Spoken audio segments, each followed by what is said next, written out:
Welcome to the Hope Show. Today we are here with a big hope. Today, Saturday 23rd January, we have a great day. We have Jeremy Corbyn, the head of the Labour Party, amongst us, and Diane Abbott, who is the development spokesperson of the Labour Party. This program follows today's events. That all we ask, simple life and freedom. That is all we needed. Simple life with freedom. We are refugee.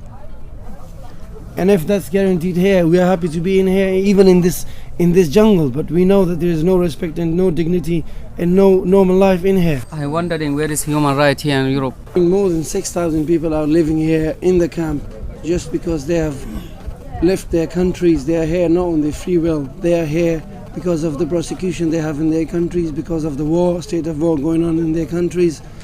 We came here by force, sir. We not come here to make a business or something. In our countries, there is, I'm from Afghanistan. In my country, there is 42 countries in Afghanistan with their guns, with their weapons, and they are fighting their ground of war. There is not just this Afghani have problem, this one not have problem. All of us have problem there. I'm from Afghanistan. I came with the 4 children, but it's a long way. I have a journey. But there is some, like me, several family that same like me, they are staying here in jungle. That's my son, 5 years old. And my other son is older son, that's 14 years, from 14 until 5. I will teach them, because I'm a trainer. I'm a trainer for the teachers in Afghanistan, I was. But now I teach in that side, but it's not for the mother to teach. The school is different. Still we try, but it's impossible. We have also, like all family, they have a connection with in UK with them. Still my brothers in UK, I want to join with them because that's easy. The life become easy for me. I have some problem, and I get married with the Shia people. She had a religious problem within the country. They give you just 2 options. We work with the government, with the armies that do come from outside to Afghanistan. If you work with them, you have problem with another party against the government and against the army of NATO army in Afghanistan. So they take action against you and they destroy your house because of just one person working in the government. They destroy your house, they destroy your village. The same if you work with another party, with the Taliban or Daesh or something, you get attacked by American forces or NATO forces in Afghanistan. And also in the government, they destroy your house, all your people, all your village. That's why everyone is here. And also the people in here, they are here, everybody knows they're here, that they want to go to UK. And everybody have their reasons why they want to go to UK. It's because the respect and dignity they are looking for is in UK, it's not in here.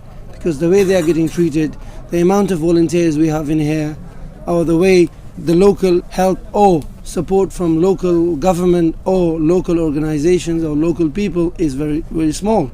And many people in here, they have got links and sublinks in UK. So that's why they prefer to go to UK. But everybody is seeing it, even if it's the British government or the French government, but everybody is pretending that nobody exists here. But Calais exists here with 6,000 people. Inside the jungle, we have a library, we have classes, and it's built by the refugees. It's made by the refugees, and the refugees teaching here. We have mosque, we have church, everything inside the jungle that made it by refugees, and they are working on it. We can be useful. Jeremy's the leader of the Labour Party. I'm the development spokesperson, and yes, we have to sort out the crisis in these camps. But ultimately, we have to sort out the crisis in the region in North Africa, which has meant so many of you have had to flee. We're here today with many people from our teams, and obviously there's a lot of volunteers here as well. And we have brought quite a lot of aid material with us today, clothing, food, and things like that as a gift. We're here because of the humanitarian crisis across Europe and North Africa. And we're here because these camps are appalling, the conditions that are in them. I was in Dunkirk this morning, which is terrible, and we've come here to inform ourselves better about this, about the legal process, and about the need for all of the European countries to play their part in providing a place of safety for those that seek asylum on this continent. Ultimately, we've got to sort out the wars in the region. Maybe that's for tomorrow, but today it's a humanitarian crisis. That's why we're here. how many people are now in the camp altogether? 6,000. Yeah, 6,000 people. 6,000. Yeah, different nationality. And most have come through what route to get here? From Libya, through that route, or through Greece and Turkey? Yeah, Greece, Libya. And what are the relations like with the local community in France, in Calais? Very bad. Because they are racist. I have waited in the bus stop literally for 3 hours for a bus to pick me, but haven't stopped for me because they know who I am. From how I look, from my appearance, they don't stop. That's a human right. Oh, yeah, really, that's a human right. Even I pay for taxi, the taxi don't allow me to come in jungle. They said, oh, you go to jungle. No. Close the door for me. Use against us a bias, police bias. This country, they show us exactly. And they have been a racist against refugee. That is French government, they show that real. But they are organized by the people and by the volunteer and by the refugee too. And it's not only with me, with many people. I've got into the bus. I have seen such actions and reactions from the people, from the French people or from the local people in here. That was not acceptable for me. I mean, once there was one seat empty at the bus. I went, excuse me, can I sit here? And the next thing, that person on the next seat have left the seat. So obviously it does make me feel, why, what's wrong with me? Am I that abnormal? I meet with the government, with the police, with the mayor of this city, with the private organizations that they're working by themselves. Yeah, they are working a lot of here, but with the government, with the police, we are about 7 months or 8 months, we are trying to meet the head of police, the head of this city, because we are living in this city, we are 6,000 people in here, and also coming and going. So it makes more than 1,000 or 15,000 people that people are coming and going. If we live here, we have to have a connection, a very good connection with the people who live in the city and those people who are responsible for the city.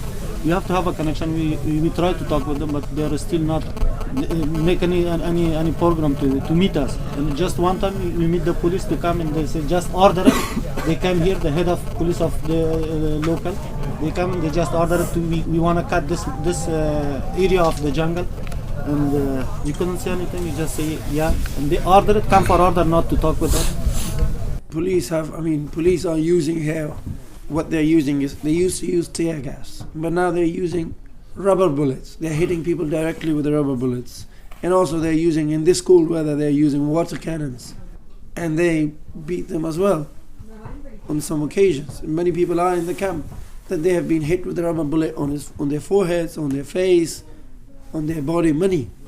And as you said, in terms of illnesses, many people have, like, it's jungle cough and flu. Like me, I had it like for the last 6 days.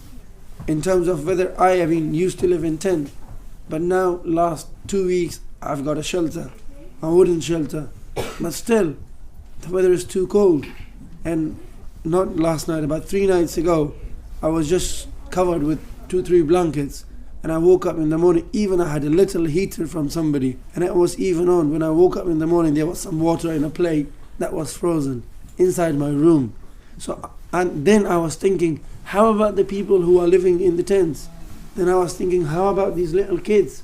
Because I'm strong. But it is really important. We have children dying in the back of lorries, and the reason they're in the back of those lorries is because they can no longer access it themselves. Salam alaikum. So our big concern, we would like people to realise this, the security and the fencing has had the opposite effect. It has made women and children more vulnerable and played right into the traffickers' hands. Big money now. And do you think people are more desperate now than they were? I think yes, because it's everyone's realising now that it's so difficult to get through on their own. So people are here for longer. The journey is difficult enough, but you're running on adrenaline. You've got your target, you've got adrenaline. They get here, they're stuck. I've been here 3 months. In 3 months, I lost one of my friends who was 15 years old, unaccompanied, and he was also on the list of Laura to be taken, his case to be taken to the court. But unfortunately, he's not here anymore. Like him, there are many people dying here. I can guarantee that there are more than, an average of 10 to 20 people every month dies here.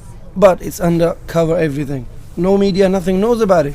We get women coming from other camps Okay. So we have, because we've been around quite a while and we're consistent, we have people coming from other camps to get access to stuff. And how many of your women, the women that you're connecting with, how many of them are successful in getting from here to the UK? Well, I mean, things have dramatically changed, you know, like 6 months ago there were people getting through, now handfuls. Well, the British have funded fencing. The problem with this, and I do believe the government said that the reason they were going to fund security and the fencing was to fight against the mafia and people traffickers. I keep telling people this is actually the opposite effect. We have women coming to us now. They are not able to get through on their own. Yeah. So they are now completely dependent on the mafia, yes, or people traffickers. The price has rocketed. What was €500 to be assisted is now €2,000, no guarantee. And they are also, we have women coming to us who are vulnerable, and because the mafia now completely control the access, because the British government has made it impossible for individuals, the women are now 10 times more vulnerable. We have women telling us that they're now being asked for sex on top of money, because the people that control the trafficking know these women haven't got a hope in hell of doing it on their own. So for me, the British government and the taxpayer have now made the women and children 1,000,000 times more vulnerable. I'm a Kurdish from northern Iraq. Exactly, thank you for this lady talking about for the children and kids. I'm not talking about for me, I'm a single man, but at least if you have my friends, you have one baby, he's disabled. The volunteer is nothing to change. He's starting to here for 3 months. Every night the family is crying and crying. I'm seeing to the other Kurdish people, the baby born here, no have any certificate, no have anything. He's talking to here. This is, for example, I'm no good, but what's the kids' problem? For example, he's born here, happen. Nobody's no listening, nobody's no helping. I know, thank you so much for volunteers, so helping, so in. But other question is, I'm happy for this life, at least the police no leave me alone. Putting gas on something so rough for the people. This is the God power. I'm from is the Middle East. My country is fighting. I'm fighting for good life. I'm fighting for good life, risking my life. I'm 7 days in the sea, Istanbul to Italy. I'm passing. This one is not die. Come to here. I'm starting. Thank you for coming. Thank you for listening. But this is no life. This is I'm talking about especially for children and second for the woman. And this is. Ask everybody is not happy to the life. 2016, I'm living to Jungala. No have an electrician, no have the anything. Everything is not enough for their life. Volunteers are coming here, supporting us by their humanitarian aid, by their presence in the jungle. Some are even living in the jungle with us, just to support us. And we really appreciate a single thing from individual volunteer up to the community or big organizations. But there are many refugees as well that they are working day and night to make the situation better on a different way. Some are trying to do it in a political way, some are trying to do work in distribution centers, some are trying to solve problems between each other, some are going talk to individuals, at least to make them feel better. But we really need this petition to happen. I've come because I wanted to see the place. I wanted to try and understand the background to the problems that you're all facing. I think Britain should have signed up in 2013 to a European agreement on refugees across the whole continent, not done something on its own, and that Diane and I have raised many times with the British government and will do so again. My name is Diane Abbott and I'm a British Member of Parliament. I've obviously read about the camp at Calais and seen television coverage, but it's so amazing to see it for yourself, and it really is dreadful the conditions people are living in, although I know a lot of people, not least the actual refugees themselves, are trying to make the best of it. I think in the 21st century, in a wealthy continent like Europe, this is a disgrace. It's a disgrace that children, unaccompanied asylum seekers, should be left in this very dangerous and very vulnerable situation. It's a disgrace that women who need urgent medical attention have to take a chance on whether they're going to get any help or not. I'm not condemning any of the volunteers or MSF. I just recognise the shortages of everything, and that Europe has got to allow people to seek asylum, as we should do. And that's what the international agreements were made after the Second World War. We've met refugees representatives, and we have a message to take home to the UK about how appalling these conditions are. And it's kind of ironic, we're a few kilometres away from Dunkirk, which was one of the historic sites of the Second World War, defeating fascism. Part of that was about giving people freedoms and rights after the war. The media clearly brings home how grim the camp is, but the media emphasises the negative, and what's been interesting is to come here and see the positive things people are doing to help themselves. What do you think about the refugees that they're trying to get to UK while putting their self and their life in danger? It's very frightening to me that people are risking their lives in this way. Those freedoms and rights apply to everybody all over the world. So we've come here today to inform ourselves, to take up the cases we can take up, and we have, as has been explained, a very important legal process next week, because I've met people around the camps in Dunkirk and here who have British passports. That ought to give them the right to go to Britain, and so we'll be working on those things. What will be a message for refugees upon the visit you had? My message to refugees is there are so many people in the UK who are concerned about the conditions they find themselves in and want to try and help to make sure that people don't have to stay in a camp like this indefinitely. Thank you very much. I'm very impressed with the way all of you are working together. I was totally shocked by the conditions in Dunkirk. I've been to many refugee camps in many parts of the world, and that's the worst I've ever seen anywhere. It's shocking and disgraceful, and this is the 21st century in Europe. It should not be like that. How do you describe Calais in terms of living, or the living conditions here? Well, as I said earlier, I think the living conditions are poor, despite the fact, and I have noticed that the refugees themselves are trying to do their best, setting up schools, setting up restaurants, trying to build better shelters, but they're not conditions people should be living in the 21st century. And what do you think, what's the solution for the camp? I think it's quite complex, and I think the French have to play a better role than they've played so far. But there's no question is that these conditions are inhumane. Refugees and migrants are people, I know that. My parents were migrants too, and I'm prepared and have been working, will continue to work with other activists and other politicians to work for a fair and humane solution. We do believe that we do get a lot of support and donations from British people, but the support and help we need from the British government, we don't get it. As from Money Volunteers, I found out that the job that the government should have done, it's the British people doing. What do you want to say to the British government on that? I'm not a member of the British government. I'm an opposition member of Parliament. I can only speak for my own party, the Labour Party.